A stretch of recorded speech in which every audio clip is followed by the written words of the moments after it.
Hi, good evening, everybody. This is the zoning board hearing for the application at 728 Randolph Ave. It's June 15th.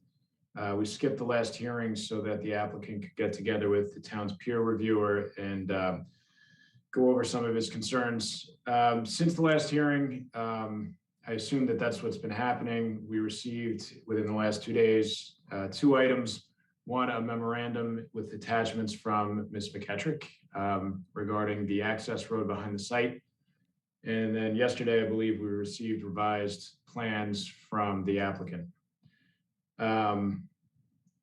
My thinking tonight is that I'd like to discuss the access road briefly, or not briefly, however long it takes, and get that issue out of the way. And then I'd like to, I guess we should go through the plans. I'd like to hear from Mr. Reardon and the applicant as well. Does anybody else have anything they want to add to that agenda? For the record, Mr. Chairman, Peter Freeman representing the applicant. I agree with that, but as part of our presentation after the preliminary, we would have that presentation of the plans by Deborah Keller, our engineer, and the commentary back and forth with Sean Reardon. And then we also do have the presentation by our architect to highlight things that have been done. And also he has a new set of perspectives, renderings that really pictorially aid the understanding of the project, which we would like to show.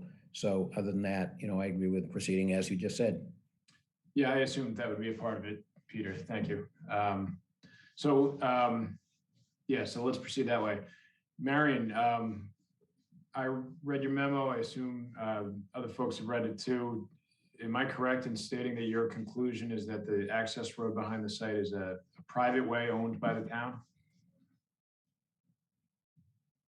You're on mute, Marion.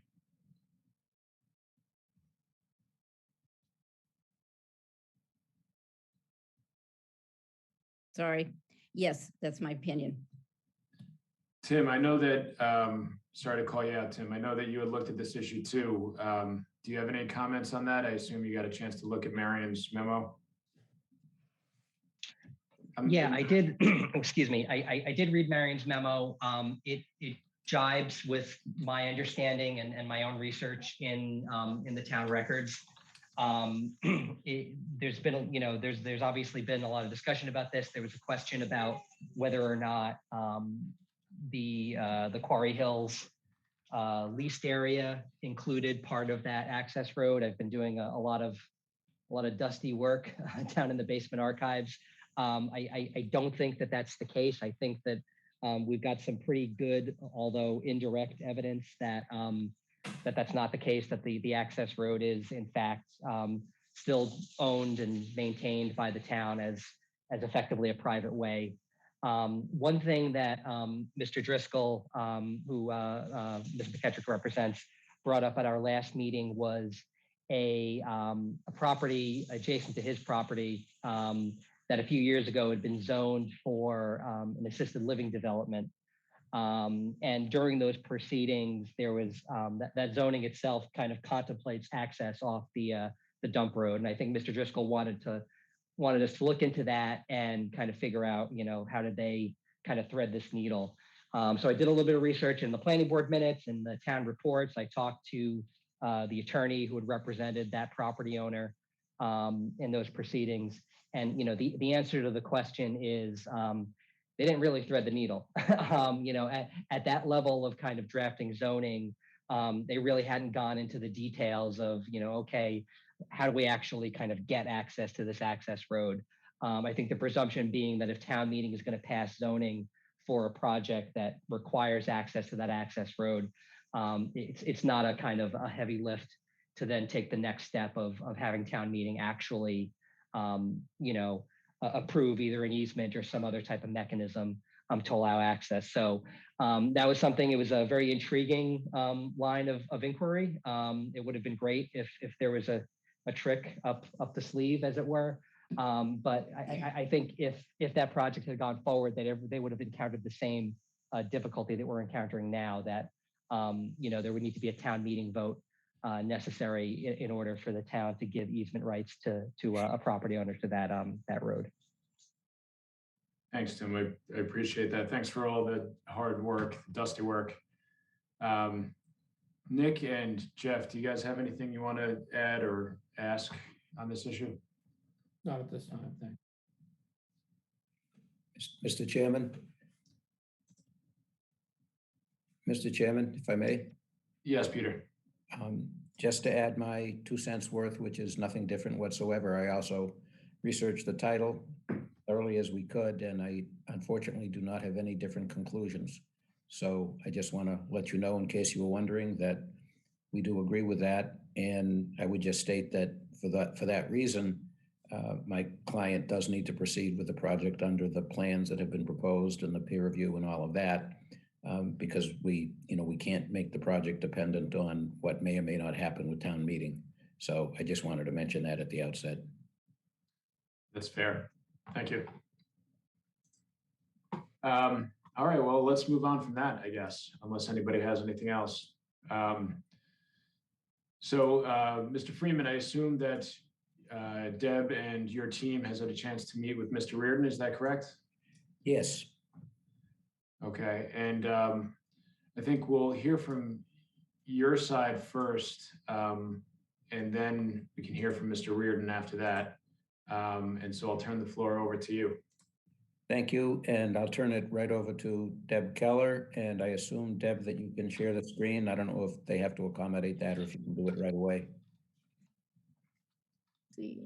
You should be all set to share. Okay, thank you. Hopefully you can see my screen has the civil cover sheet. Is that correct? Yes. It is. Again, my name is Deb Keller with Merrill Engineers and Land Surveyor. So we have been, we did formally revise the plans, submitted them to Sean. I did have a previous discussion with him with regard focusing primarily on access and drainage, which I think are the two big topics that we were discussing. So go briefly through some of the major changes. So from the site plan review plan that I have up before you, the changes are we remove the right turn only lane up near Randolph Ave per the traffic analysis. So just one way in, one way out, standard driveway entrance. As for pedestrian access, you can see we did briefly discuss the access ramps to come up into the site and cross the parking lot to access the building. This allows for some access to the outdoor open space or play area that has now been added to the project just to the north of the parking lot.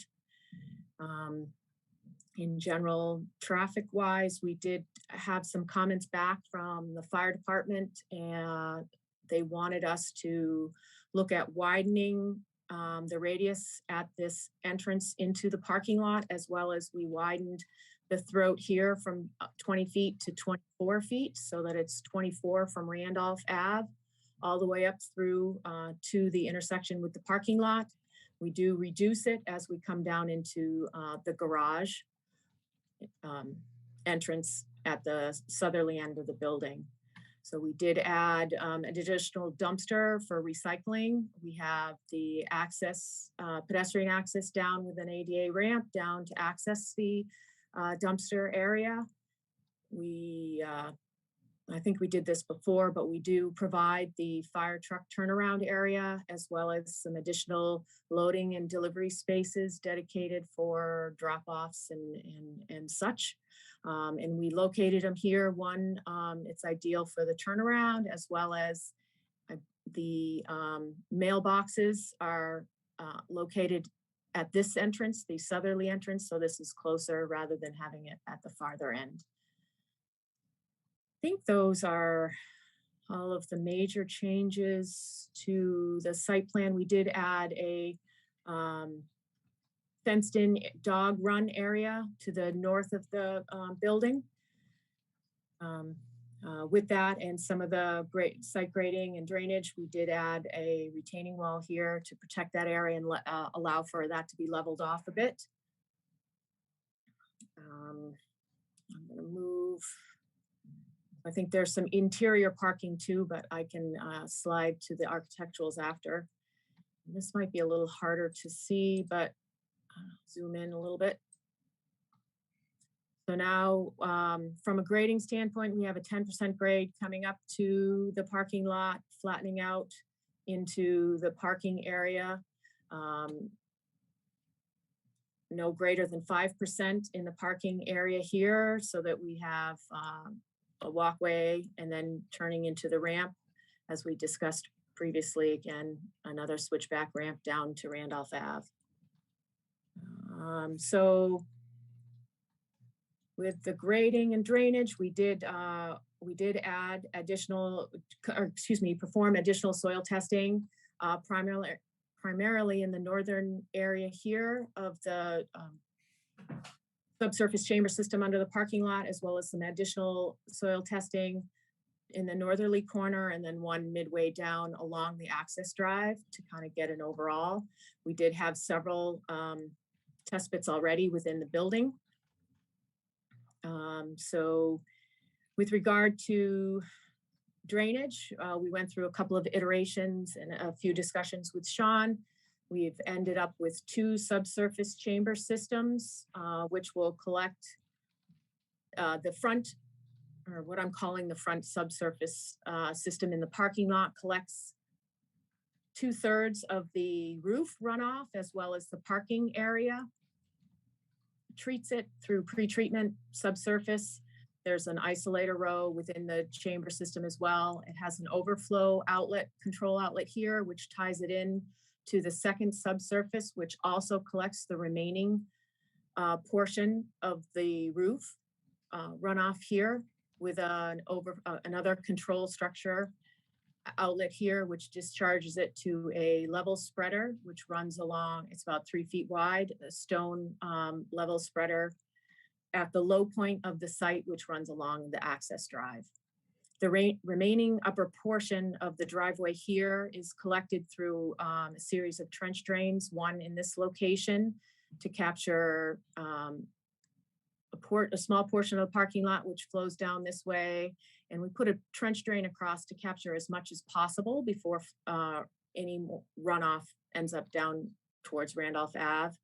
And then the high point here is at the intersection. So we have a small portion of the driveway that runs down to the garage entrance where we have our second trench drain. Both of those are tied into a treatment system of 2 first defense units to get our TSS removal before discharging again into the level spreader at the low point of the site. There is, speaking of drainage, there is some off-site runoff, which is primarily this northerly property, which flows across its site down the side slope and through the property. So this is being captured so that it does not run through our drainage systems within a swale along the northerly portion. Sean and I were discussing a little bit today. I tweaked it a little bit. It will be a stone, hopefully a stone riprap channel with some 3 stone check dams to address the velocities through here. It is approximately a 9% slope through that swale. So we want to make sure we slow that water down prior to it discharging into this level spreader again here. Moving towards, oops, let's see, come on. There we go. So as I mentioned, the trench drain here will capture this small portion of the runoff that runs towards Randolph. So the front portion, or excuse me, westerly side of the property here, where we have our entrance from Randolph, runs down the road, and prior to discharge into Randolph Ave, we've proposed a 3rd trench drain so that we can capture and treat the first flush, or try to treat as much water as we can through a pretreatment structure, and discharge as much as possible through a smaller infiltration chamber in this area where we did do, I think it's grayed out here, but there was a test pit performed in that location as well. There is, looks to be fill in this area. So as anticipated, this infiltration system was not accounted for in the system due to the soil conditions. So we are looking only for treatment here and not looking for recharge. And the goal there was to still meet the peak rate at Randolph Ave, as well as the discharge over at that comes off the easterly side or towards the access road. So with respect to the remaining utilities, we've adjusted the water and sewer services. We've added some manholes at the bends to the sewer service. I did have a discussion with town DBW. They would prefer a manhole at the tie-in with the main. So we've proposed a sewer manhole per their request. We've looked at and evaluated the capacity of the sewer main within Randolph Ave and believe that we have capacity here, plenty of capacity to accommodate the project. And we've maintained a separation between the water service and the sewer service, as well as shifting the drain lines so that we have the separation between all our utilities. We are still tying into the utility pole along Randolph Ave for power coming up and tying into the building here. I think the only other thing we have here, you can see on this is we have mail kiosks that, excuse me, I'm calling them kiosks, they're pedestals. Right at the entrance here, requested by the post office. We did, oops, I'm gonna go back one quick second here. We do propose one propane tank to the north or rear of the property, and that will be coordinated with the fire department. We did add some additional details that correspond to the draft construction management document that was previously submitted. We enlarged the soil stockpile area. This box here is identified as a mobile trailer, construction trailer. We've provided a location for construction dumpsters, parking for construction employees. Whoops, sorry. Looking at temporary sedimentation basin above, graded this above the infiltration component that's here. So we make sure that this gets cleaned out and does not impact the subgrade for the subsurface system. Construction stabilized entrance up at the top here for the main construction, fenced around with a gate. We've also showing in the red dotted line the erosion control. When we're proposing a silt sock for erosion control.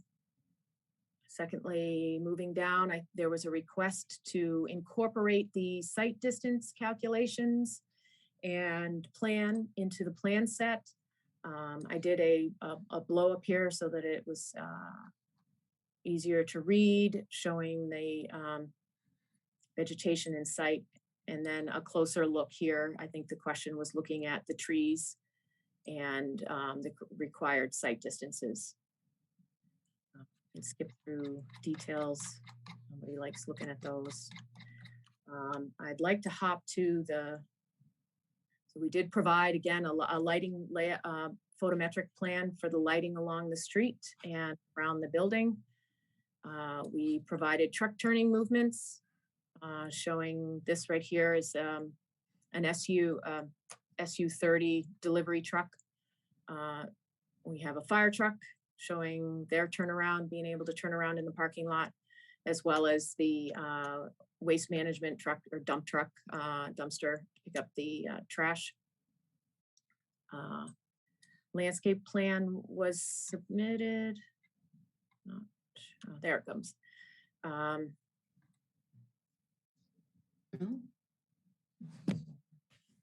So this is a little bit more detail of the plantings along the front of the building.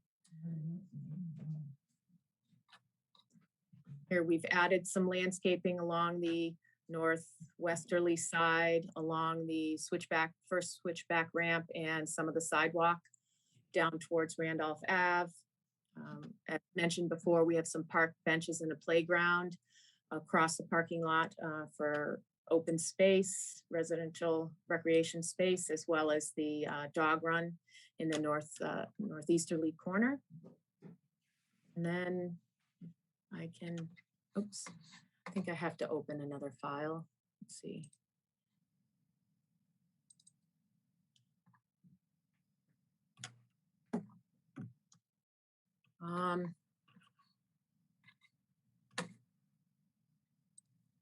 If you don't mind a minute, maybe I can defer to Sean and I will grab the 3D so we can look at that for discussion, if that sounds okay, unless someone has any questions. I have some questions, but I think I'll defer until we're all done.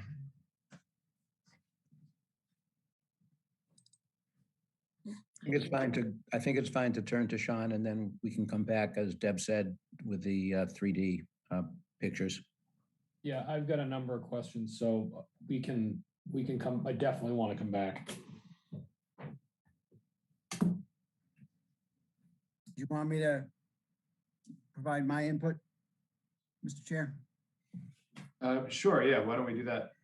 Yeah, so I think the best way to characterize the work to date is that I think we're finally at a plan that has all the pieces sized approximately correctly in the right places. You know, I think what's left now is sort of the fine tuning of things and addressing some of the details and sort of confirming some of the assumptions. So I think we're now showing a plan that the ZBA members can look at and be reasonably sure that the plan shown can work. I think there are still some more details that have to be worked through, and Deb and I are in the process of doing that. You know, a couple of things, you know, I think there's some confusing things going on the grading up to 718 that I want to take a look at. What I am still a little bit troubled by is most of the test pits are very shallow, so on the order of 4 to 5 feet. And of the 15 or 20 odd test pits, only 2 of those test pits actually found refusal. So we still really don't have a good idea of where the ledge is beyond the outcrops that we see on the site. That being said, the building has come up a couple feet, or it looks like it's come up a couple feet. So the bottom of the building, the bottom of the garage actually sits quite high relative to the landscape in terms of, I still think there's plenty of space below the parking level for groundwater to move freely down towards the access road. So I think, you know, some of my concern is mitigated by the height of the parking level relative to the existing grade. So I don't see that as being a huge issue. It just would be nice to know a little bit more detail about where that ledge actually sits. One thing that I was wondering about was whether there was any plan on doing any screening. I know the access road isn't being used right now, but there is a plan for it to be used at some point in the future. The landscape plan, I noticed, doesn't have any mitigation for that side, and that's sort of the side that shows all of the garage level. So we might want to do something there. But I think what boils down to is just, I think Deb and I still need to work through some details. The right way to do that is we'll review this submittal and get an accounting of all our concerns and then address them from there.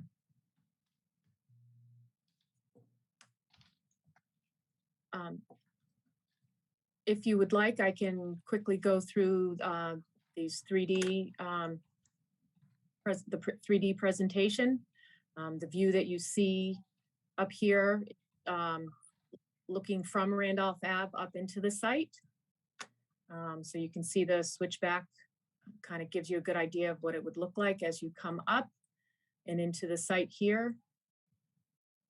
Another look sort of at eye level, or pedestrian view looking up. This is as you're coming up the street. Again, as noted, it says from looking at the 736 towards the proposed development. This is looking from 718 across, so towards the access drive, which you can kind of almost see over here in the right-hand corner. And then looking at the parking lot towards the building. And then as Sean mentioned, this is kind of coming around the building. This is the side with the dog run. You have the access drive to the left. And then I think this last one is looking at the access drive. And as mentioned, you can see that some of the garage level is open on this side.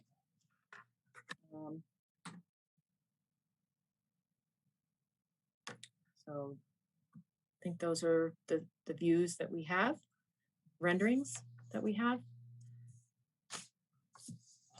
Okay, thank you, Ms. Keller, and thank you, Sean, for your comments. I guess I'll turn to my fellow board members. Nick, you mentioned that you had some comments. Do you want to go? I can try. I mean, I'm just trying to get a sense of a couple of things. You showed a propane tank, what looked to be the dog run. Excuse me, one sec.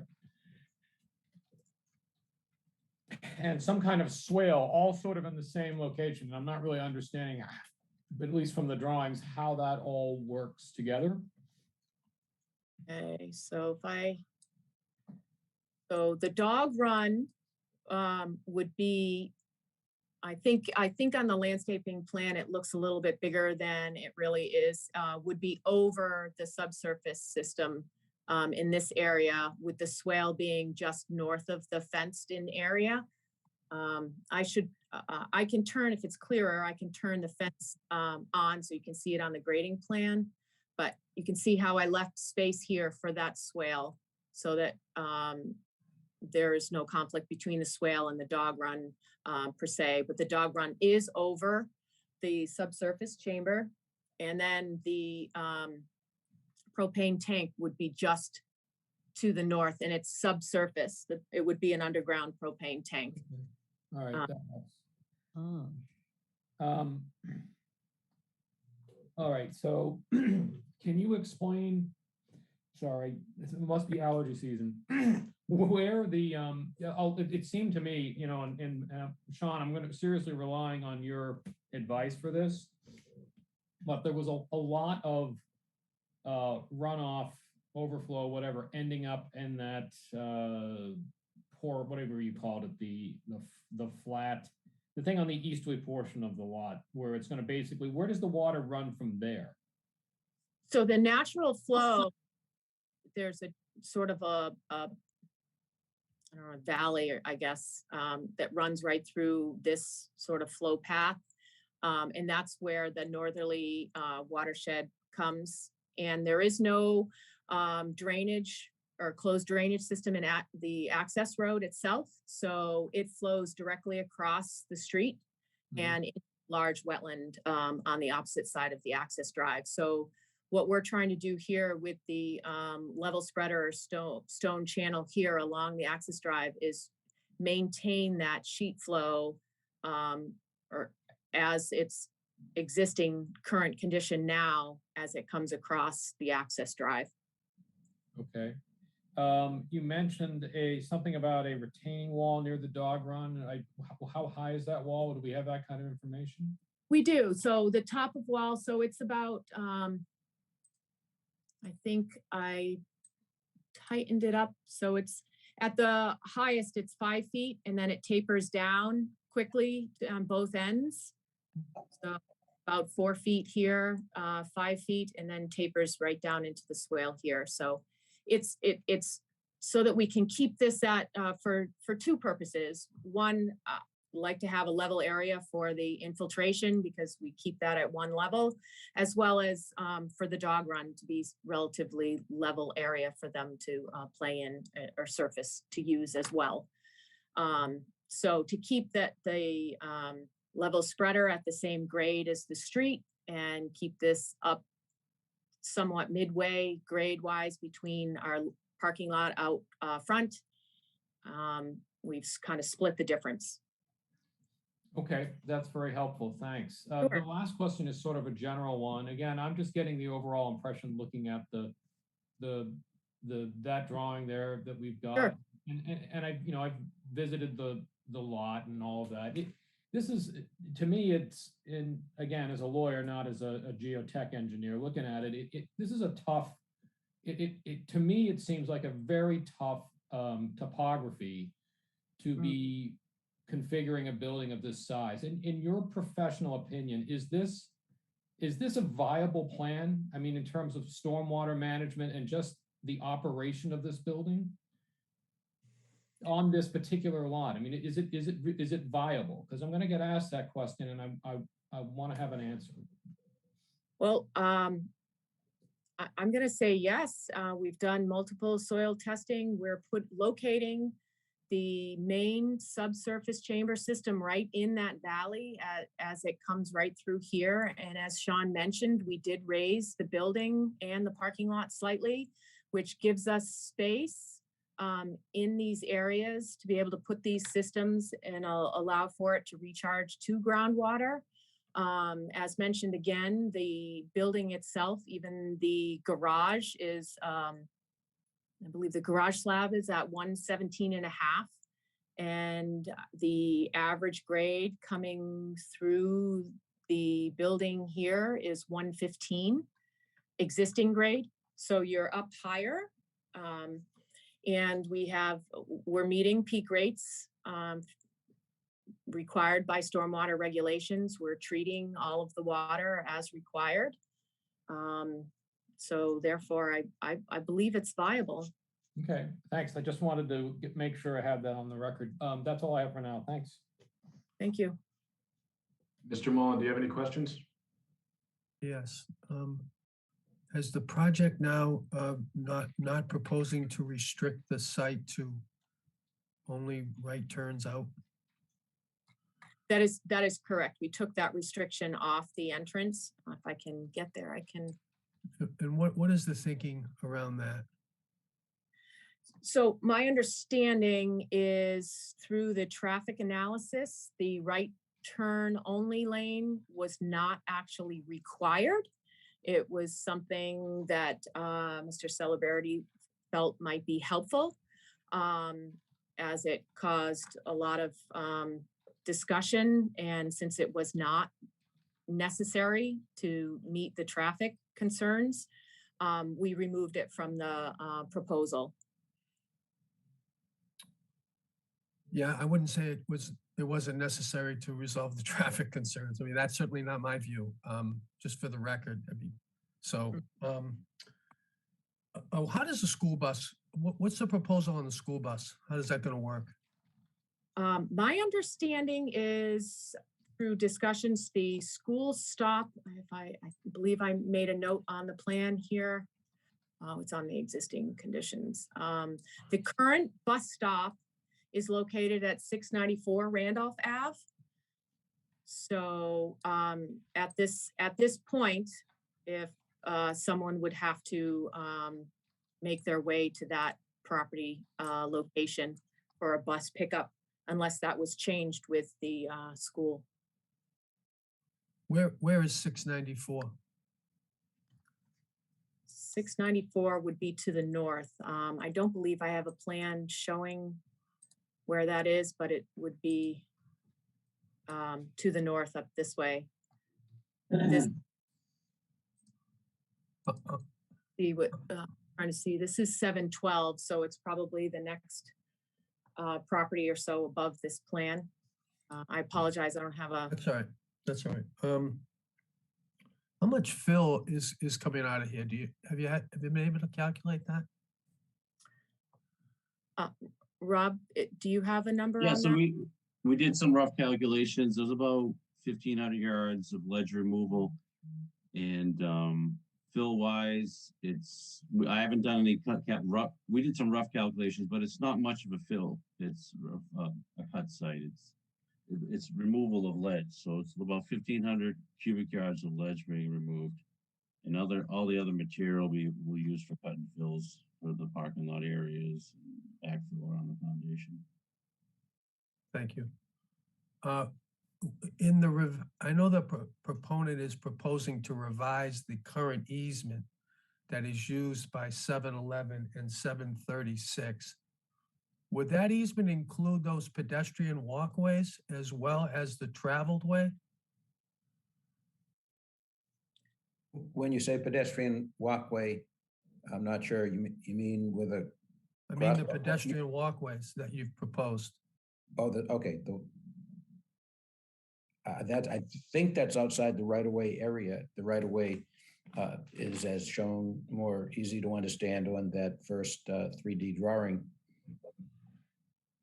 You want me to- Although I don't know if it's a concern that it might be beneficial to allow them to use that. I don't really see any issue with that. Well, I mean, I'm asking your proposal, and I'm wondering how the owner of 7-Eleven is going to walk to his property. 718, just for the record, is the house, Mr. Driscoll. 718. Yeah. My apology. No, that's okay. Just wanted everybody to know.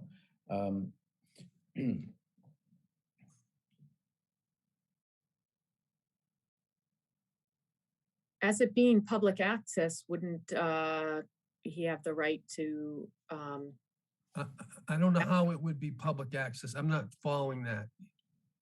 No, it's private. well, you're Well, tying public walkway here, so wouldn't anyone, even if they were coming to visit the proposed development, would have the right to walk along the sidewalk? I follow that. I'm Yeah. wondering how other people who aren't going to the proposed development, Okay. whether they've got the right to use that sidewalk. Okay, Well, again, I think it may be a good point that perhaps we hadn't contemplated, but I don't see any issue with making it clear that the owner of the two abutting properties that share the right-of-way, 718 and 736, can use the walkway. Has anybody spoken to the owner of 736?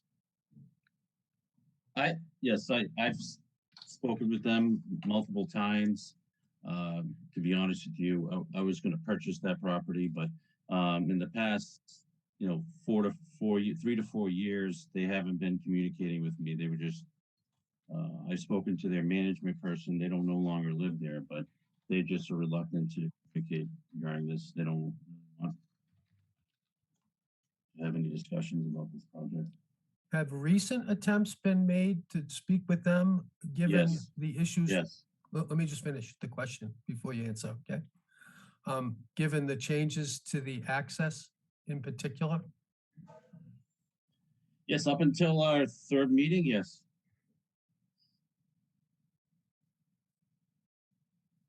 What about this proposal? Basically I haven't shown them these drawings, but once they were reluctant to have discussions about, the proposed project and what we're doing here, I just pretty much stopped.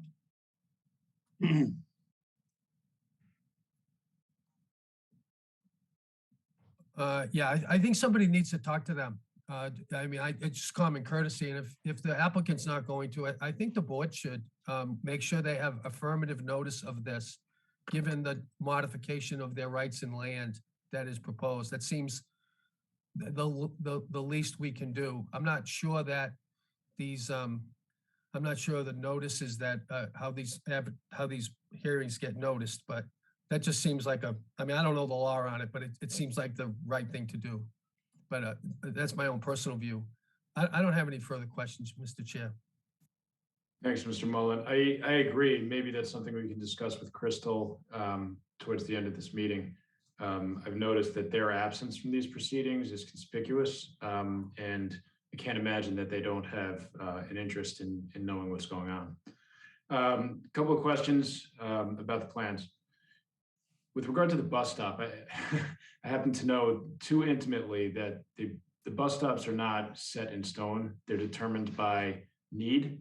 And so if the bus stop is at 694 Randolph Ave, it's because somebody lives at 694 Randolph Ave that needs a bus to get to school. That's why it's there now. It was probably different last year. It'll be different next year. And so there does need to be a plan for a school bus. If families living on this property are the only children on Randolph Ave that need a school bus, the school bus is going to need a place to stop. So that needs to be taken into account. Second question, with regard to the pedestrian walkway, if you go back to the grading, the plan showing the grading, it looks very steep on both switchbacks. And I'm wondering if you can comment on what the grading is on those walkways. So the grading max is 5%, and I believe it's less through here. If I can zoom, I'll zoom into this one a little bit closer for you. So there's a retaining wall along the back side of this walkway as it comes in. So it's relatively a flat walkway through here, and it slopes down. So this walkway stays relatively high. For example, when you start walking into the switchback, you're at elevation 113. The road down here is at 108. So you have sort of a shoulder here, grass landscape area that drops down to the road. And as you come in here, you're dropping the 2.5 feet within 30 feet and switching, turning around and doing the same thing down and stepping down to then meet the 105 or 105. So it matches the grade in the roadway and then ties into the sidewalk here. So I thought the 3D rendering kind of gives a good perspective. Maybe not that one. I wonder if I can zoom in a little bit closer here. So you can see that this is sloped down. So your walkway's up higher, comes into here where you have your switchback. So the requirement in the ramped area where you have your railings is a maximum of, it's 8.3 or 1 to 12 drop. So it's 2.5 feet within a 30-foot length or run before you need a level area. And then you come out and tie into the sidewalk. Yeah, So you will. I'm sorry, Yeah. go ahead. No, I was going to say. You go. So there are areas where, like, for instance, here where you need, part of the switchback ramp will include a concrete retaining wall to hold up portions of the ramp as you get down to that grade. The reason I was confused is because the grading lines on the plan that we were just looking at probably show the existing grading, not the grading for what the walkways are going to look like. While we're on this photo though, Sure. are those mailboxes on the bottom left, and are those where the buildings mailboxes are intended to be? I think on my site plan, I might have them a little bit higher up here. It's a little deceiving, but in general, that is the right location. So these mailboxes are the mailboxes for the abutting properties 718 and 736, and then the pedestals. I believe on the site plan, I have them on the other side, but. So I have a problem with that because I don't think in a million years anybody's going to go park under the building and then walk all the way down to get their mail and walk all the way back. And what I anticipate people doing is stopping while they're trying to merge onto Route 28, get out and get their mail and get back in their car. And that sounds extremely dangerous. Well, that's the exact location that the postmaster wanted them. That's for most HOAs that I build, either a residential subdivision or these type of, condo type buildings. We require the people to walk down the sidewalk, grab their mail, and go back to the building. That's what most people do. They either take their carriage with their kids or whatever. Do you think it's reasonable to expect that people are going to do that? They do that all the time for my private subdivisions and for these type of projects. Yes, it's very reasonable. That's what's done every day. I disagree. Just knowing human nature, I disagree. I think that's a dangerous condition.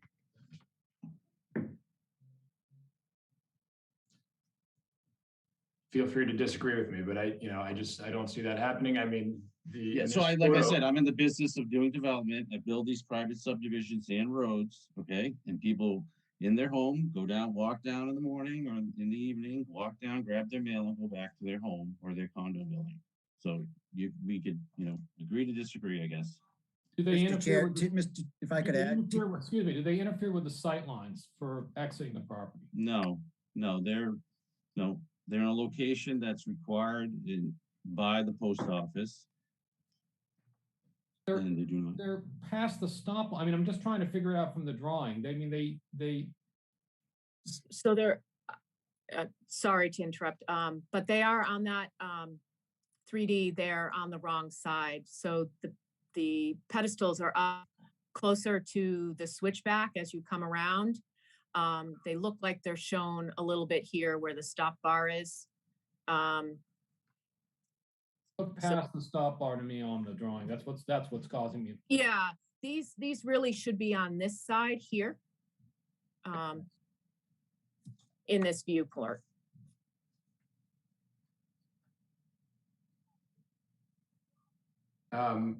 Okay. And do you know, I mean, I'm just curious now, what is the what was the reasoning that the postmaster gave for having them there?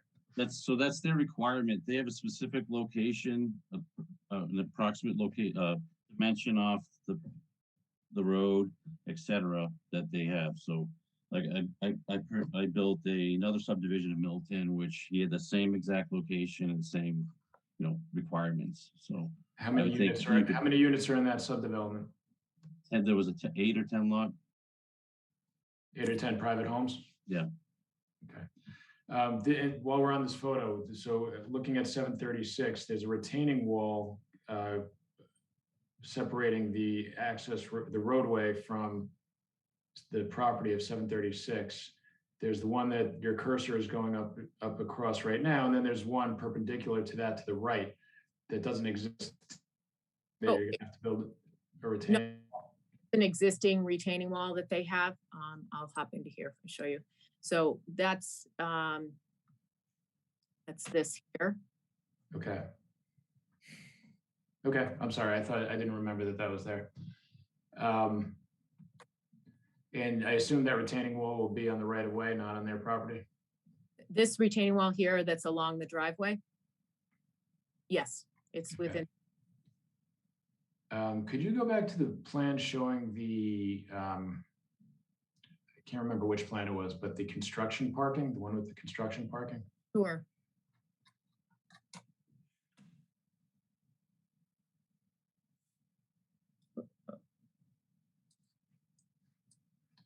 Yep, that's the one. So on the top right, there are 11, I think, spaces, and saying approximate construction employee parking, 10 minimum.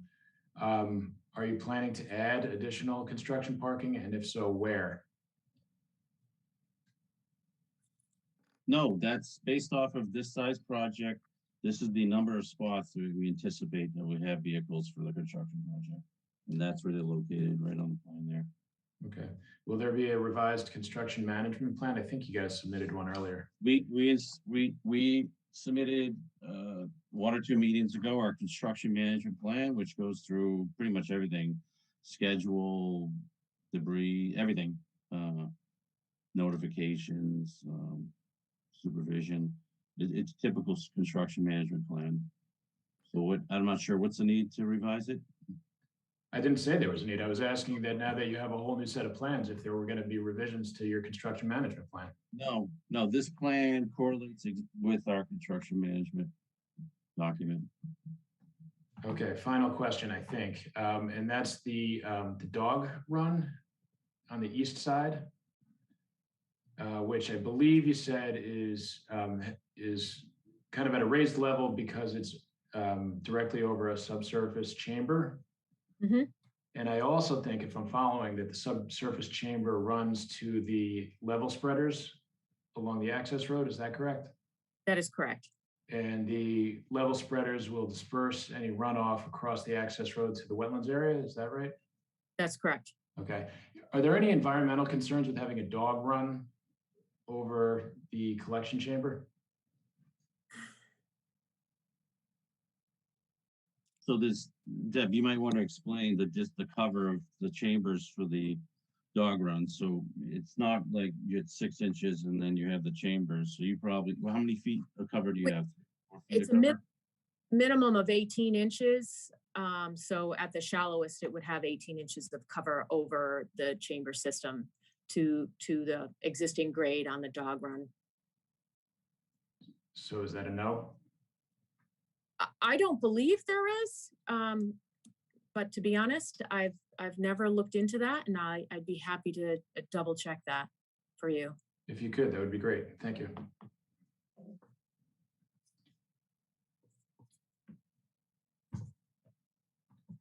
Before we move on, and if none of the other board members have questions, I think we should open up to the public. I don't know if Mr. Driscoll is here, or if Marion, do you have any questions? Mr. Chair, could I ask a couple questions first? Sean, I completely forgot about you. I'm sorry. It's all right. I won't take it personally. So I have a quick question about the filling for the propane tank. How do you guys plan to fill the propane tank given where it's located? So, I have a lot of experience with propane tank doing work on the South Shore, but so the fire department governs and regulates the propane tank, distances away from building, property line, etc. But they require, sand fill, the certain dimension you need to dig the excavation and the trench, certain depth for the propane line to go to the building. It'll be all sand filled. But again, that's governed by the fire department. No, what I'm asking is how do you get, I presume the tank has to be refilled by a truck. So you pull up the parking lot and then they run a hose right to it looks like a barrel cover that sits over the tank. They pop the lid of the cover and then just stick and they fill them. Yeah. Oh yes, they pull a hose just all across. Yeah, it's similar to an oil tank, but obviously much cleaner. But so yeah, you pull. It's a small truck. It's a little bit bigger than a 1-ton truck. They pull in the parking lot, run a hose, fill up the tank, and then pull away. And that distance not a problem, you don't think? Absolutely not. I mean, I have a larger tank. This tank is strictly for the ranges, the gas ranges. There's a lot of homeowners that want gas range versus electric range or induction. So the whole purpose of this is for the range. So this would be a 250 or 500 gallon tank, just to provide the I think it was 500 we showed to provide the utility source, the fuel source for the ranges. And then this is probably for Deb or for the applicant. Would it be possible to incorporate steps into these switchback staircases, these switchback ramps? I just, it's hard to believe that somebody's gonna take that circuitous path when they could either just walk down the landscape or walk out on the road. So typically you'll see when you have these switchback ramp systems, it's got a staircase that's incorporated into it so that people that aren't handicapped can just use the stairs instead of using the ramps. Is there any reason why that's not being done? It can be done. I mean, you could walk, for example, you could walk from Randolph Ave instead of going through the switchback. You could just walk straight down to a couple steps and we could reconnect that to the sidewalk. I mean, we could look into that. Yeah, I think it would be good if we can just like right where that hand is, just incorporate the staircase. And then we could do the same for the other ramp as well. And then just going back to Chairman, Mr. Mullins' comment about the driveway at 736. You guys show a note that says meet and match existing driveway, but clearly the geometry that you're proposing doesn't match up with what's currently there. How do you propose sort of transitioning between what you show and the current condition of the driveway? Well, we're meeting the driveway at this point here. 736. Oh, I'm sorry. This driveway here? Yeah, so you can see the existing the existing layout is quite a bit different than that. I mean, you can see the return back towards, right there. That's all pavement. So is that going to be landscaped? So this, I anticipate this area being cleared and being landscaped, and that the pavement would tie into the pavement right at the right of way. If the property owner would like to tie in the driveway correctly or directly here in this location, they could. I'm just not encroaching over the right of way to remove that portion. I mean, I would like to. Well, I think that begs the question about, coordination with the abutter, because that detail, I mean, are you going to saw cut along? The saw cut along there, yep. And just leave a 1.5 foot wide section of pavement on? Yeah, that's Sean, but that's the two-way street. I mean, we tried to communicate with them, and if they won't communicate, I don't know what, so we just did the best we could with what that made an assumption, basically, but. I just think it has to be clear what the full extent of what you're doing is, and just saying meet and match existing driveway doesn't kind of cut it. So let's just make it clear, if you're gonna saw cut it and remove it and landscape it, then let's just draw it that way. Okay. and address it head on. And then is there a plan for a transformer anywhere? Ooh. I- So we haven't filed our work order with National Grid. That's further down the road. And they'll determine whether that's required or not. Is it typical to have one, Rob? Depends, but you might have a small one. You might want to have one at the pole. Depends. It really depends. And would it be by the street or would it be by the? No, it'll be by the building. Okay, all right. What does it depend on, if you don't mind my asking? It's the Eversource engineer would have to make his calculations and field visit the existing condition of what the electric is at Randolph Ave, and then they'll make that determination. And then one last thing, just to your comment, Chairman Brown, is that typically you'll see when you have this number of mailboxes, you'll have some accommodation for people to pull over on the side. And maybe given the fact that we were able to narrow the driveway to 2 12-foot lanes instead of having the 3 lanes, that there's a way to sort of accommodate a small pullout area.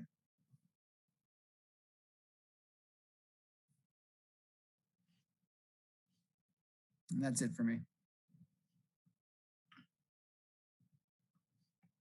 I like that suggestion, Sean, a lot, because the mailboxes are really giving me a problem. I know it's a minor thing, but I just feel. John, I don't understand that. Sorry, could you explain Do you that mind if again? I finish? I feel like it's a dangerous condition. I mean, can you calculate how long the walkway is, taking into account the switchbacks? I mean, it's what, 150 feet? And I can't imagine that somebody who's elderly or infirm or who has young kids in a snowstorm getting home at the end of the day in the dark is going to get out of their car and walk all the way down there. And I just, the human nature being what it is, I just anticipate cars pulling over, getting out at the corner of Randolph Ave and causing a risky situation. You can go ahead.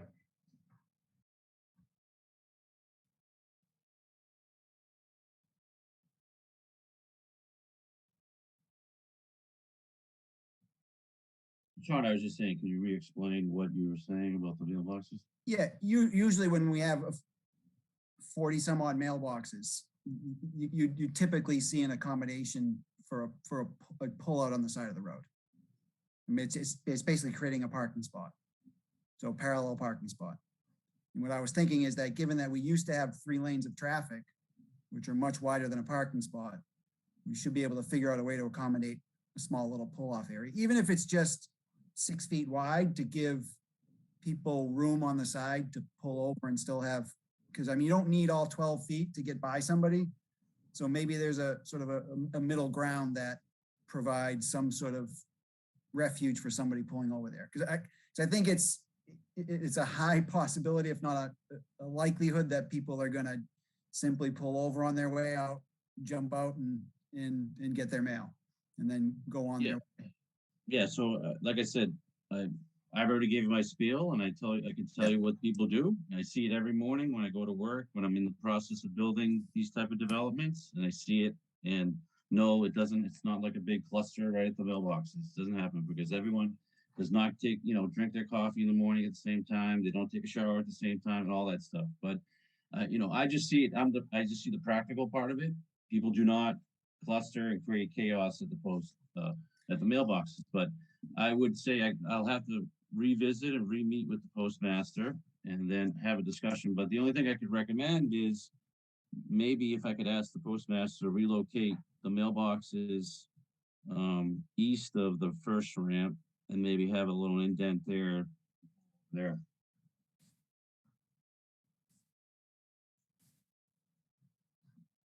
I mean, Is that what you're whatever you can do to improve the situation, we'll take a look at.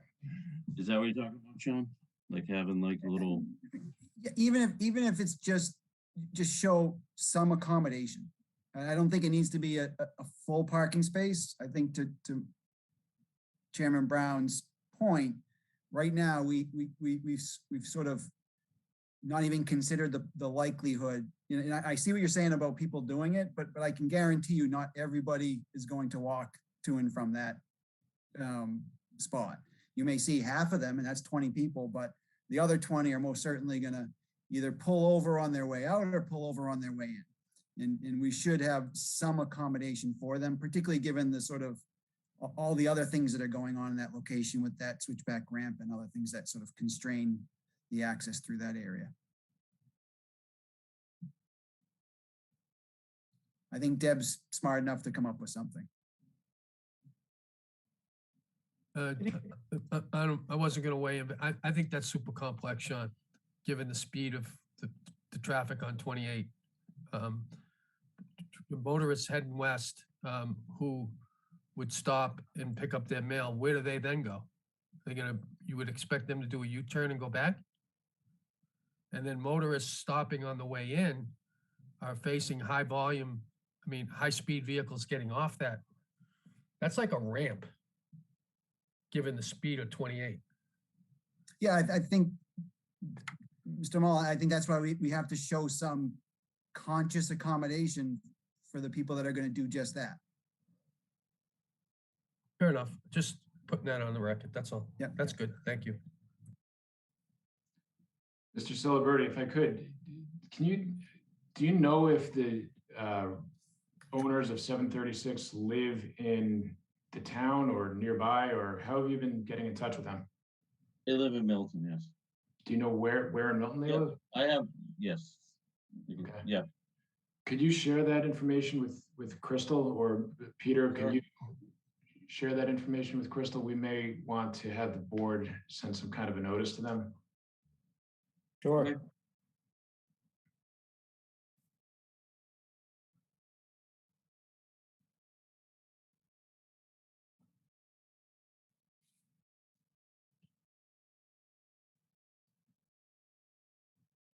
Marion, do you have any questions?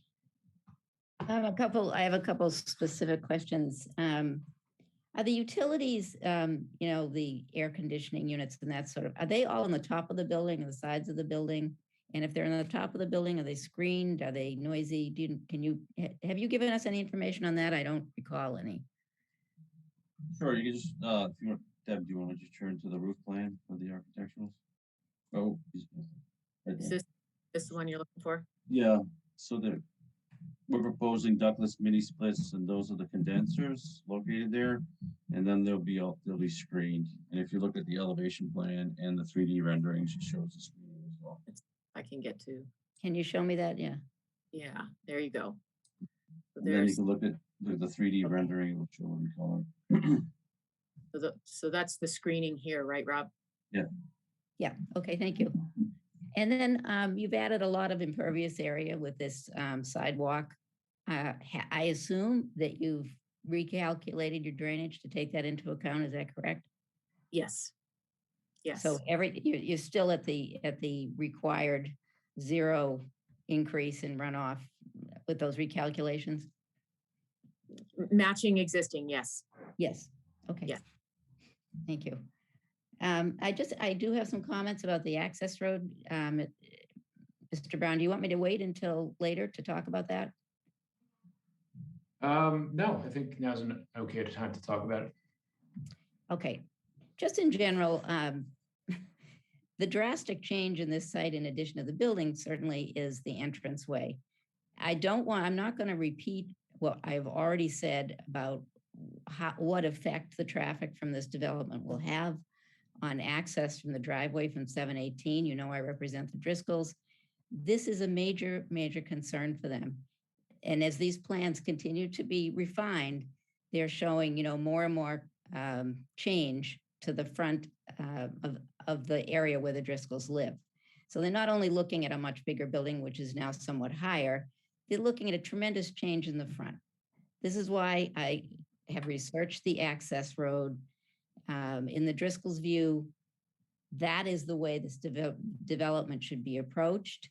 It solves almost all of the problems that you brought up at this hearing about smaller issues of safety, buses, picking up mail, and just in general, the dangers of getting in accessing the site and leaving the site from Route 28. Just this week, there were two really serious accidents on Route 28. One was on Sunday night. It was a terrible accident.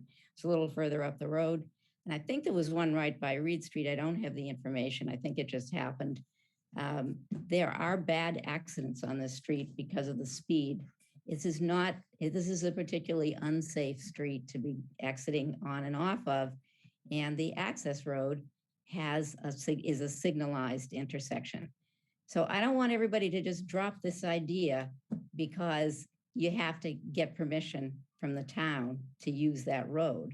The town has already contemplated doing that for another development. They wrote it right into zoning in 2015. And in this case, because it would make such a difference to the abutters and to Mr. Driscoll, my client, the town meeting is going to pay attention to that. So, yes, you have to go to town meeting and get a vote. The town has a town meeting in the fall. It's perfectly possible that there could be a warrant article to allow, to grant an easement, which would be the simplest way to do this, to grant an easement for access. But the problem is, of course, that you're continuing to work on plans only for this approach. And in my view, I guess I would like to hear from the town. I'd like to hear from the Board of Appeals as to whether they think this is a much superior route of access. We understand the legal issues. I explained them in my memo. The developer doesn't have a right to use that access, so he can't come in with an application demanding that it be used. On the other hand, he can ask, and I think he should be asking, and I think the town should be paying attention to that request. And I really feel that you'd have to make changes to this plan. I don't know what the changes are, but the further you go along with details on this approach, the harder it is, to make that transition. But if you don't, that proposal is how you protect yourself from some significant issues that could be pursued on appeal here. And I think it's the right way to go. So, I just want to emphasize that. I want to say I talk to the Driscoll family about this all the time. This is a really important issue for them. And they, while they're not happy that this development is coming, and you can tell from the renderings that it's going to be very visible and it's going to change the way their property looks, they would feel 100% better about this proposal if the access were from the road that has the light and is really a proper road 40 feet wide. So, I just want to, I guess I'd like to encourage all of you to continue thinking about how that could be used. October isn't that far off. A town meeting vote isn't that far off. A warrant article would be prepared in July. It's June already.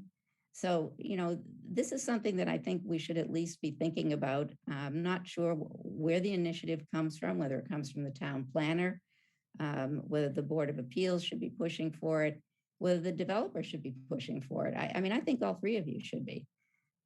Thank you. I mean, I tend to agree with what Marion said. I don't know if it's the Board of Appeals purview to be pushing this, but it's something that I think, personally speaking, I think it makes a lot of sense, particularly when you take into account either a granting of this plan seems like it would result in appeal from abutters, which would take a lot of time, or a denial of this application based on a lot of these access issues would result in appeal, which would take a lot of time. Whereas merely waiting for October seems like it would solve a lot of these issues.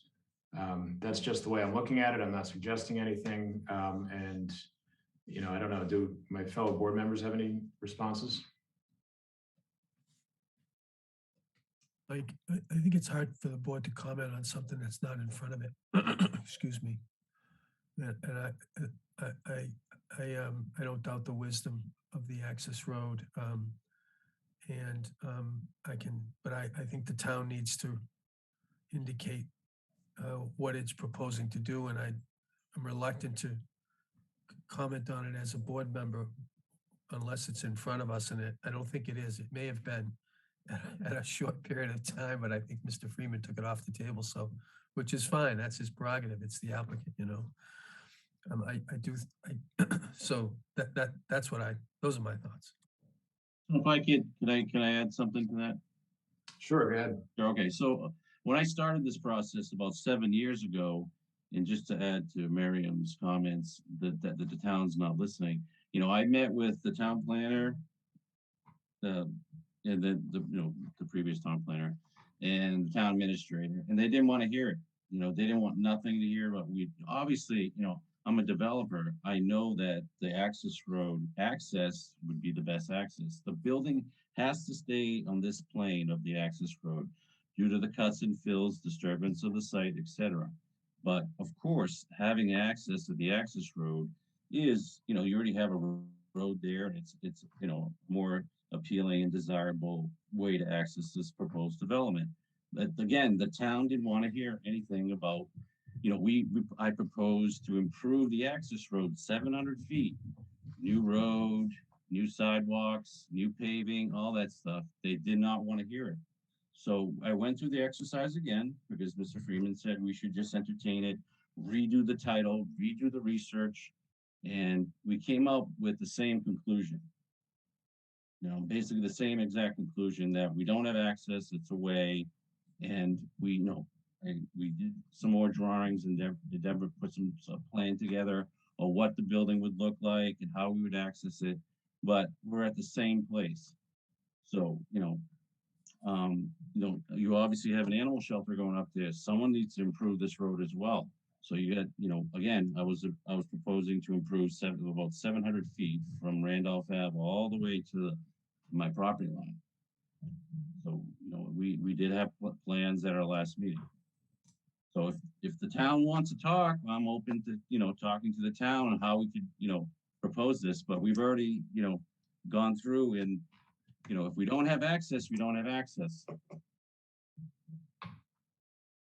And Mr. Chairman, if I may, to just pick up briefly on what Rob said, it may be appropriate, and I don't expect Tim to give an answer immediately, but it may be appropriate for the town through town planner to discuss that. And as Rob said, he would cooperate. And if the powers that be, starting perhaps with Tim or somebody else appropriate within the town structure, were to want to push this and do a warrant article that would hopefully get passed, that would be great. But and as I say, Rob already expressed that he would cooperate and perhaps even help with some costs of constructing it, which would be certainly a win for the town.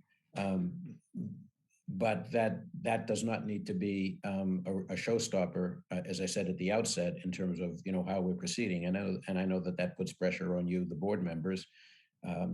But again, it can be a dual process, and certainly we're thinking, that is the applicant and me, we're not thinking that the review of the project as it is should be contingent on what happens in town meeting.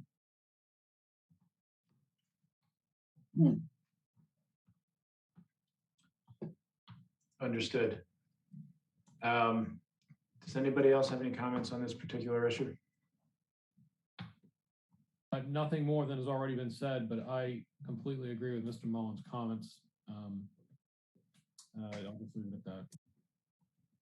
Okay. So my question is, where are we now? We've heard some concerns about not concerns, but comments about the revised plans from board members, from the public, from Mr. Reardon. Mr. Freeman, do you anticipate, going back and making adjustments based on those comments, or how do you want to proceed?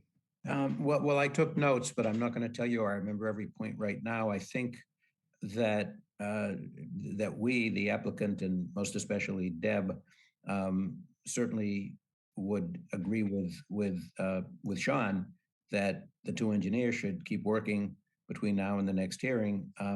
It doesn't appear to be onerous or like far-fetched that it's going to be worked out. And part of that would be listening to the comments that we all took notes on. And, it sounds to me like those things can probably be done. In terms of, other changes that really relate to the building more, at least the site plan for the building, those changes have been done. I believe that our architect has done those, and I don't know that any more needs to be done on that. So it would seem to me that it would be appropriate to figure out an appropriate date to continue based on the time that your peer reviewer, Sean and Deborah need, and proceed that way. So the last time we met, you had suggested that, well, you didn't suggest, I had suggested that we might need to talk about an extension. I think you responded that the last hearing date was not the appropriate time, but that we could maybe have that discussion tonight. I've got 2 more hearings left on my schedule before the August 8th deadline. Do you anticipate that we're going to need an extension? It certainly seems that way to me. I hadn't calculated, naturally wanted to see the back and forth tonight. I certainly don't think that you're asking about an extension is unreasonable. I don't know, Rob, if you want to take, time privately, certainly it being June 15th and probably take a few weeks anyway of back and forth. And we can bring it into July. So I think it's possible that it could be done by August 8th. But as I said, I don't think it's unreasonable in any way of you to ask the question. It may be appropriate to give a 30-day extension and leave it at that, because I do think that that amount of time should be sufficient. But, again, I certainly have to respect my client's wishes. So if you'd like us to talk, privately, we can, Rob and I can mute ourselves and excuse ourselves for 2 minutes, and, I can call Rob. Yeah, I think that's fine. Just keep in mind, it took 6 weeks between the last hearing to get to tonight, and the revised plans, just came to us yesterday. So, especially during summer, when I know a lot of the, Mr. Reardon and I'm sure Deb and others will have vacation schedules and things like that. We don't want to rush through this. We'd like to get this done. So anyway, if you want to take some time, that's fine. Yeah, I appreciate that. As I say, I understand it's certainly reasonable to ask the question. Let me just figure out how I mute. I'm glad you think it's reasonable. Thanks, Peter.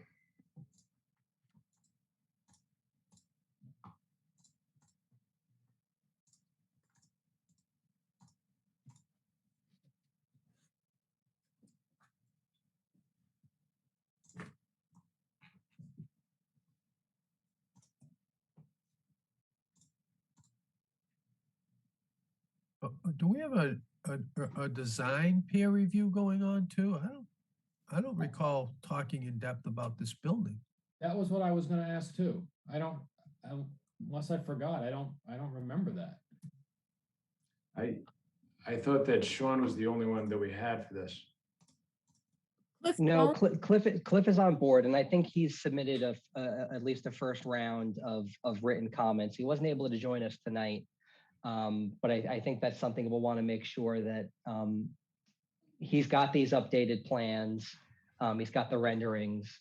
We'll want to make sure. I think between tonight and the next hearing, I think that's ample time for him to take a look at these and offer written comments, and hopefully he'll be able to join us at the next hearing. He had a conflict tonight and wasn't able to be here, but he's definitely submitted at least one round of written comments. No, that would be great. Thank you. That would be super helpful.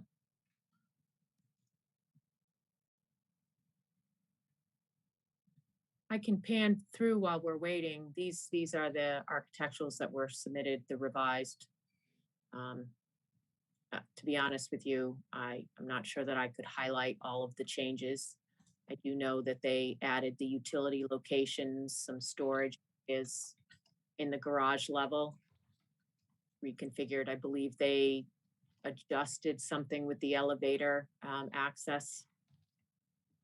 That's about as far as I can go on the plans. I apologize. But I do believe they made some adjustments.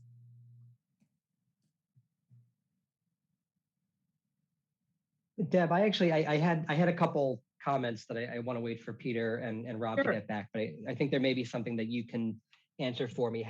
What's the capacity of that propane tank?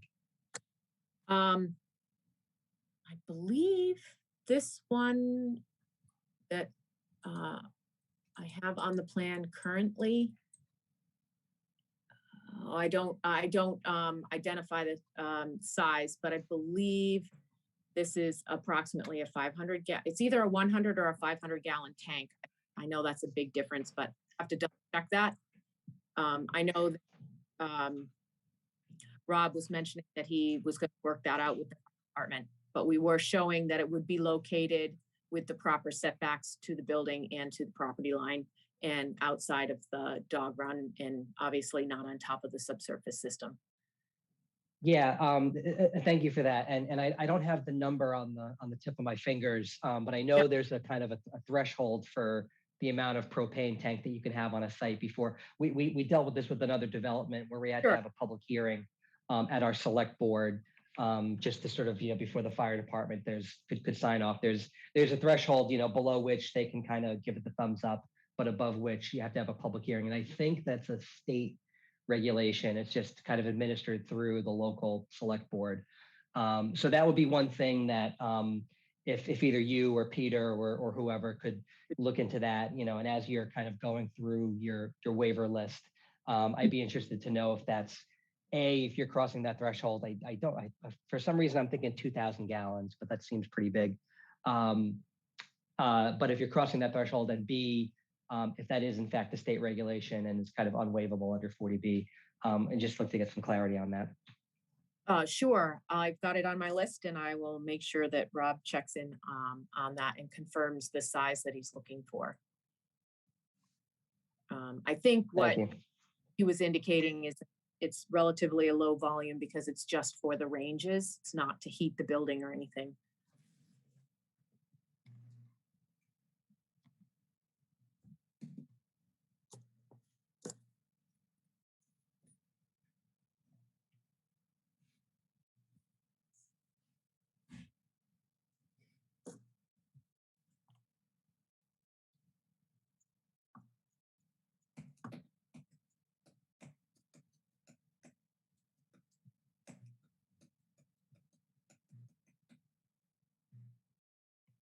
Hey, Mike.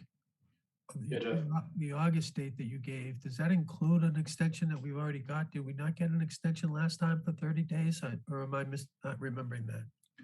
My notes say that we had discussed it, and we had discussed a 30-day extension, but Peter was unwilling to give it at that time. He wanted to go through tonight's hearing and see where we were.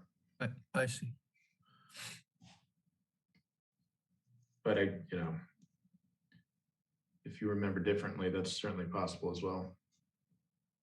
No, I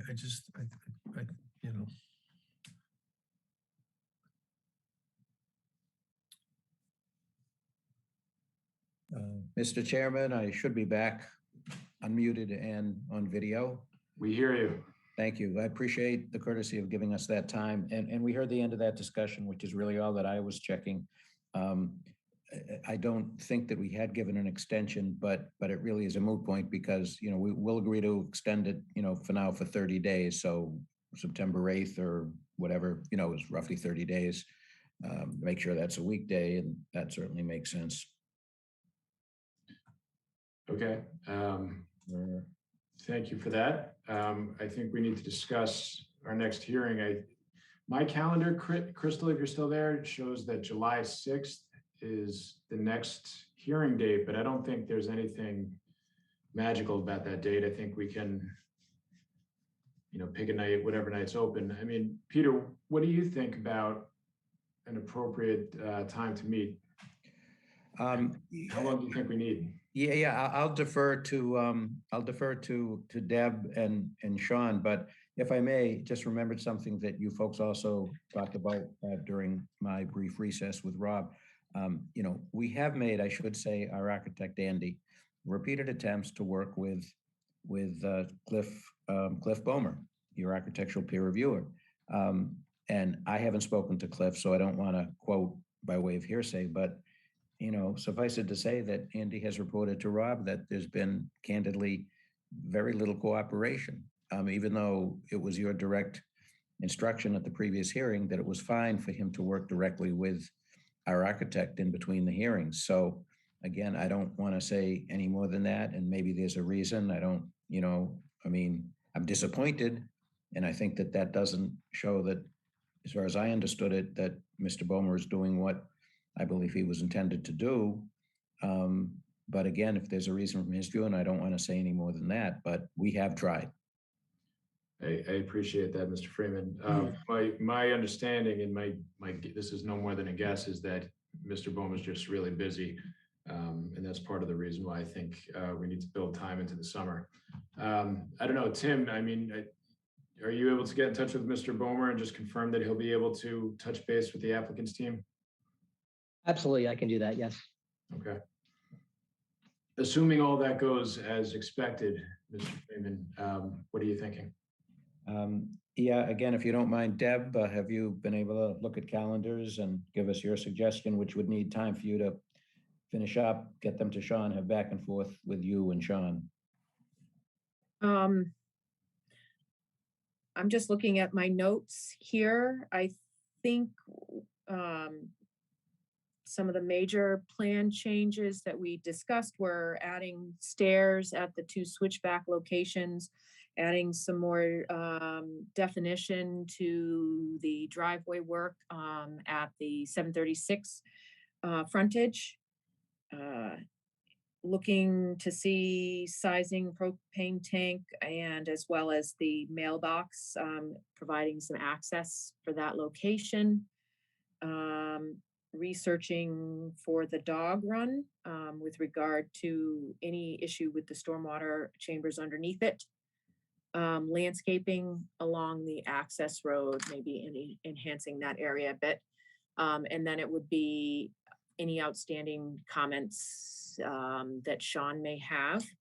I don't want to put words in Sean's mouth, but I think, as he stated, we're getting close. We've gotten to a point where we've got a plan that's workable, and I think there may be some cleanup work. With that being said, you said July 6th is 3 weeks from now. Does that sound right? Yeah, 3 weeks. 3. I Yeah, think feels aggressive to me. unless Sean's got a vacation in between there. Well, July 6th, I am in New York for a hearing, so I can't do July 6th, but I do think we've got some work to do on that swale on the north side of the site. Sure. That we need to take a good look at that. So yeah, I don't feel it. I certainly don't think 3 weeks is going to give us enough time for you to ask the questions, then get them back to me in a time to be able to offer substantive comments for June. And thank you for that. So let me chime in. I have a conflict on the 13th, but the 20th is available. So it seems to me, possibly it could have been the 13th, and but Rob, sorry, I just I have a previous commitment on the 13th. So if the 20 works for everybody, I think we should do that. I'm not available on the 20th. So the 20th, sorry to interrupt, the 20th, there is already another project scheduled for that date. So, well, if the if the 13th works, I'll juggle. I'll find a way. Well, so yeah, Wednesdays are booked. Yeah, so if you're going to do a different date, it's going to have to be a Monday, a Tuesday, or a Thursday. Oh, okay. How about Thursday the 14th or Tuesday the 12th? I can't do the 14th. Would the 12th work? Tuesday, July 12th? Works for me. Okay. Works for me. It works for me.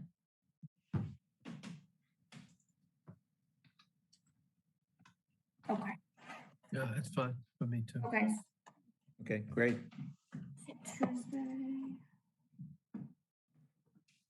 Mr. Chair, I had a couple thoughts on both scheduling and kind of, I think, referring back to Mr. Mullins' kind of ideas about the town's role in the access road conversation. Sure. First thing, just as it regards to scheduling and extensions, just having been to almost every one of these 40B hearings, and I know several of you have been to almost as many as me, I think everyone involved with this is going to want to take at least a session to review waivers and conditions, if not 2 sessions. The projects that we've done where we've been afforded that time to do that, I think have worked out really well. And in the instances where we haven't had the time to do that, I think the board has, I don't want to use the term struggled, but the board has had a tough time, figuring out where the line between an appropriate condition and a kind of onerous condition is. And so I think, both the board and the applicant would be in a much better position at the end of this process if there was some collaboration and discussion of conditions rather than closing the hearing and the board sort of doing that work and having that discussion in a vacuum. So that's just my advice, unsolicited, to everyone. I think and that's good then, advice, having sat in many of these. I think that's good advice. Oh, I can echo that as well. It's really the way to go. Yeah. So, and I know, the applicant, I'm sure is antsy for a decision. And when I say, all of this, as it relates to extensions, I don't think anyone's trying to drag this out longer than it has to. This may be the last one that we do for a while. I think everyone wants to be kind of done, but we want to do it the right way. And so I think if it means another extra couple of weeks, I think it'll be well worth the effort and the time. The other thing about kind of, how do we kind of square the circle around the access road? I think Marion made a lot of good points. I think the board members made a lot of good points. Quite frankly, I think the applicant has made a lot of good points. So it's a tough situation to kind of work around. What I'll say as kind of a representative of the town, there's not a ton that we can do to kind of influence this aside from, making a position known and then what. But what I'll say is that the situation kind of puts me a little bit in mind of the 131 Elliott Street project, the Hendry's ice cream plant, which started off as a special permit project that we had zoning for. That developer wasn't able to get a project done under the zoning for a variety of reasons, and pivoted to a 40B project that was ultimately approved. I don't know if anyone on this panel was involved with that, but there was an approved 40B project on that site. For a variety of reasons, the town and I think quite frankly the developer thought that the original special permit project was preferable to the 40B. And so what the town did was, in addition to sort of making some additional town-owned land available to kind of work on the site plan, we also went back and adjusted the zoning at town meeting to accommodate some of the issues that the applicant hadn't been able to figure out under the original zoning. There weren't drastic changes, but there were changes the town meeting needed to make in order to get zoning that would enable the project that the developer was able to build. I kind of wonder if, and this is kind of speculation and I've got to take things back to the shop. I wonder if our best bet is to, on the ZBA side, do your best to get a project that is safe and reasonable and mitigates as many of its impacts as possible, on the driveway, and then on a parallel track to go to town meeting and to try to sort of get that article through that would sort of offer an easement onto the access road, as a kind of safety valve for lack of a better term. It may not go anywhere, but I think as a town, the best that we can do, and I think Mr. Mullen is right, you can't approve a project that's not in front of you. You've got to work with what's in your application. But I think providing that other option, to the applicant, and I believe Mr. Celebrity when he says that, he's a developer, he sees the site plan, he knows that the access road is the better bet. We can try to provide that option while also, again, doing the work that the ZBA needs to do with the application that's before them. And then, hopefully it works out in the end, and maybe there's an amended application, to avail itself of an easement if town meeting is inclined to give it. This is just me kind of talking. So this would be something I need to take back to the select board and kind of talk through what their appetite is for something like that. But It's not entirely unprecedented to kind of go back to town meeting to change zoning or to pass a town meeting article, as it relates to a kind of a 40B project. It's not a one-to-one comparison, but it's also not unprecedented. So I'm going to take that idea back to the shop and see if it flies. And in the meantime, I think the board needs to kind of just buckle down on the application that it's got. I hope that makes sense to folks. It does, Tim. Thank you for your thoughts. I for one appreciate it. Both really good ideas.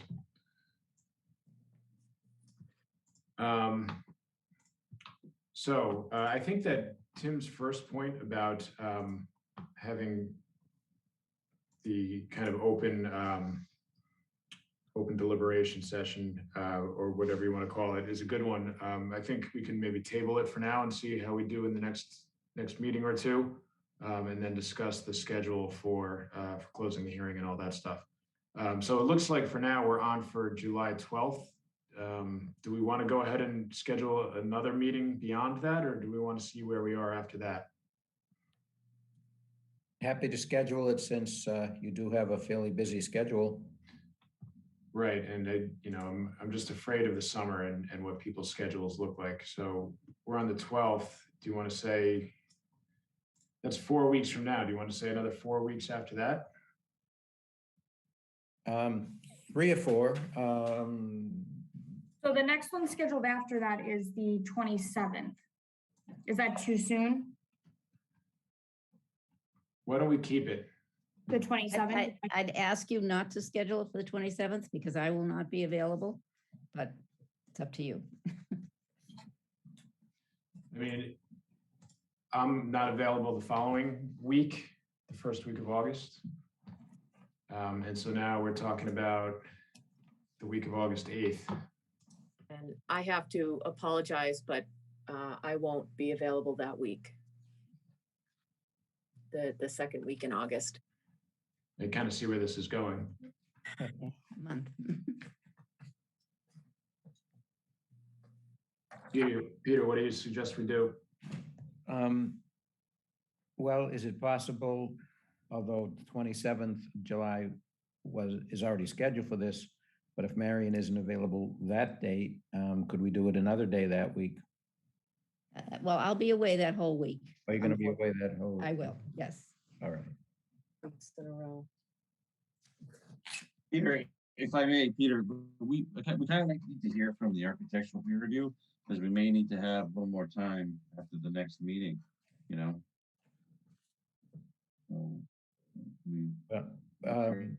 What about the first week in August? I'm on vacation that week. Okay.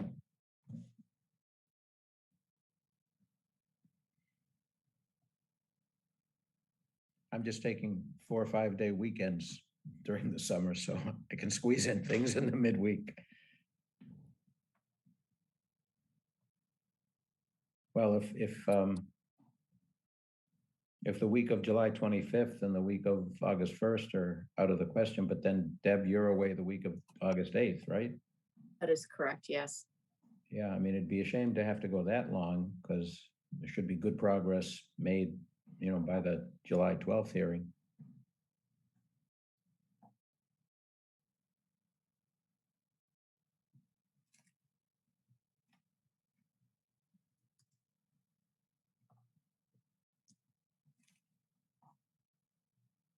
The only thing, and I respect schedules and vacations, but Marion, since the hearing after after the July 12th hearing won't be the last one, and even if it's some substantively wrapped up, to chime in on Tim's suggestion, I do agree. I'd much rather have the hearing open so we can go back and forth on a draft decision, et cetera. So there certainly will be the hearing still being open. And I say that, not meaning to put you on the spot, Marion, but it is getting sticky with dates and, that would still give you an opportunity to, be present after that for subsequent hearings. That's just. Well, if you're talking about the last week in July, I mean, is 2 weeks enough time even? Well, part of it is, as Rob said, if we get cooperation from Cliff Bomer on the engineering, it sounds like there is. So I would, I would certainly respectfully request that we schedule it for the 27th. And if there's been no progress or somehow it's just not going to work because of lack of progress or new plans or Mr. Bomer or something, then we could always just, continue it that night and face the same problem that we have now, I guess. But it just seems like it would be a shame to put it off until August 17th. I mean, unless you think that you could extend this out a couple more weeks into September, and that would give everybody, all the interested parties, an opportunity to participate. And I know that hurts to do, but given where we are and given how close we are, and given that we've all kind of agreed to collaborate in an open hearing on the issue of having an open hearing at the end, I mean, maybe it makes sense. I don't mind speaking openly, and Rob, we can talk again, but to keep a little, and I agree that, that time will be well spent, even after we're done with the substantive evidence and back and forth between the peer reviewers. How about saying that we would extend the hearings to September 23rd? That's a Friday, but that would leave that whole week to have, a final hearing if necessary for a final decision and voting. Although actually you don't actually have to vote after it's closed, but at least the decision would be something that would have been discussed at an open hearing. I mean, if nobody else objects, I think that's a reasonable suggestion.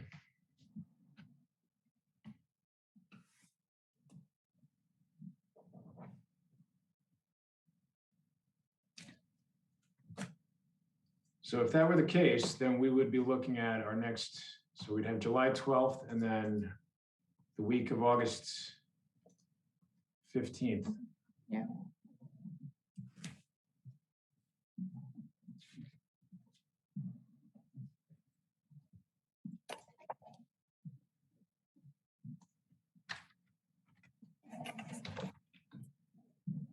Yeah, the week of August 15th works for me. I don't know about the others.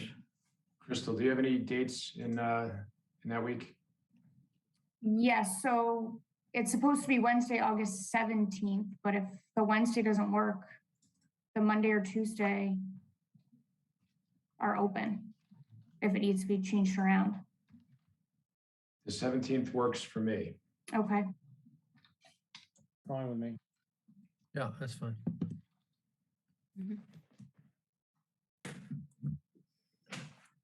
To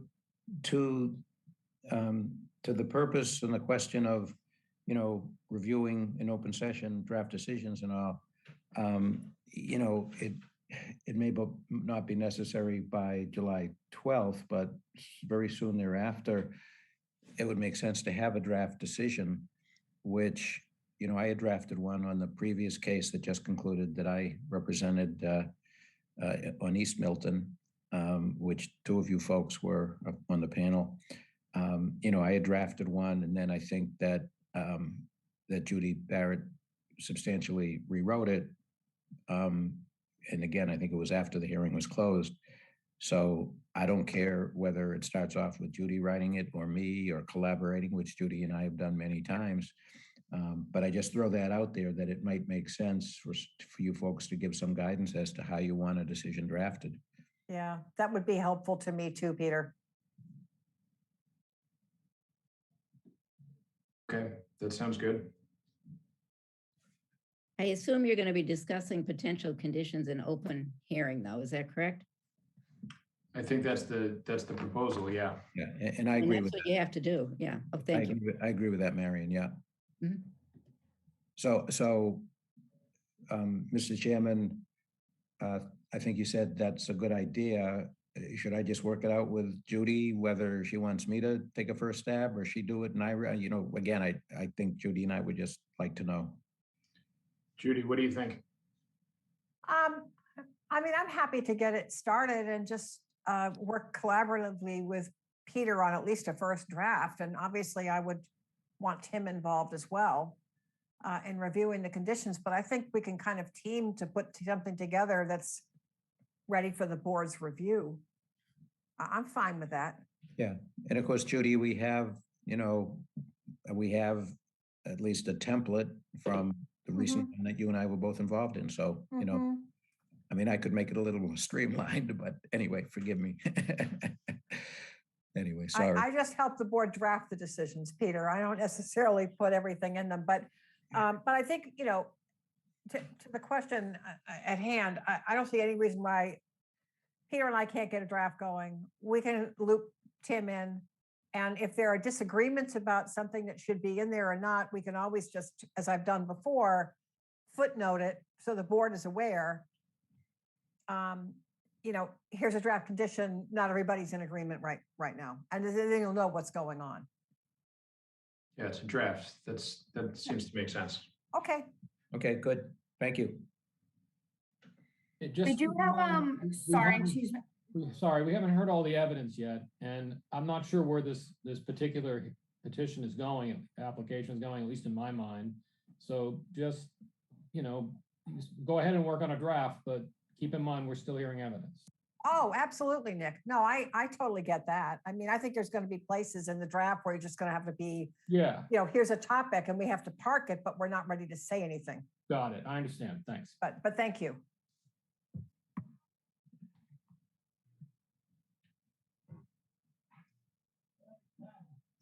Okay, I don't think there's anybody else in the public that we need to hear from, but let me know if I'm wrong. We do have a couple hands up. John and Andrew. Hello, this is Andrew Zaleski. I'm the architect. I have been here, but without Cliff's presence, it didn't seem really good for me to be commenting much. We have addressed many of the issues that he raised. Thank you for being here, Andrew. Yeah, I don't think we're going to get into that tonight unless Mr. Freeman thinks otherwise. No, that's fine. Yeah, we'll table that for the next time. And John, I'm sorry if I ignored you. If you have anything you'd like to say, go ahead. Yes, I still don't understand the easement. When me and my wife bought this property, there's only 2 other houses using it. Now there's gonna be 70+ cars using it. And the man that the property the man owns was granted the frontage by this piece of property that I live in, his father. And he seems to be driving this whole thing. And it's very aggravating. I live on this road, and there's a lot of things you haven't taken into consideration, his group. The Amazon trucks that pull up in here, and they just park, they get out, and they deliver, no matter where they park. There's a lot of issues to be discussed. And it almost sounds like it's a done deal from what I'm hearing tonight. And this isn't fair to us. I respect all you people listening, but it seems like the developer is driving the bus, and I can't take it. Like putting their mailboxes down there, and he's saying people are gonna walk down there. That's absurd. That is an insult to our intelligence. And I just can't sit here and listen to him drive this bus. And he's never even come to us as an abutter. And he never even discussed this plan. And I just don't like the way it's going. And it sounds like it's almost like it's a done deal. And I can't accept it. And I thank you for listening. Thanks, Mr. Driscoll. I mean, I think one of the board members just spoke up and said that, and I think he speaks for all the board members, we're not done yet. There's a lot more evidence to listen to, and nobody has made up their mind. So we're rest assured, we're all looking at it. This is still very much a work in progress. Rest assured, Mr. Driscoll, I have serious reservations about the viability of this project. And I said, I appreciate everything you people have done. And appreciate you listening to it. I just can't emphasize how dangerous this road is. And I think a bunch of you know that. And to say that people are gonna walk down to the mailbox is absurd. It's absurd. And it's insulting my intelligence. And he seems to be driving this bus, and it's pathetic. Okay, thank you, Mr. Driscoll. Crystal, does anyone else have their hand raised? No. Okay. All right, so July 12th, I think, is the next time we'll see each other. Mr. Freeman, if I would just add one thing, if you have any trouble getting in touch with Mr. Bomer, please reach out to the board or to Tim directly, and we'll try to get that going. Thank you, Mr. Chairman. Thank you very much. Have a good night, everybody. Good night. Hey, everybody. Good night. Right. Thank you.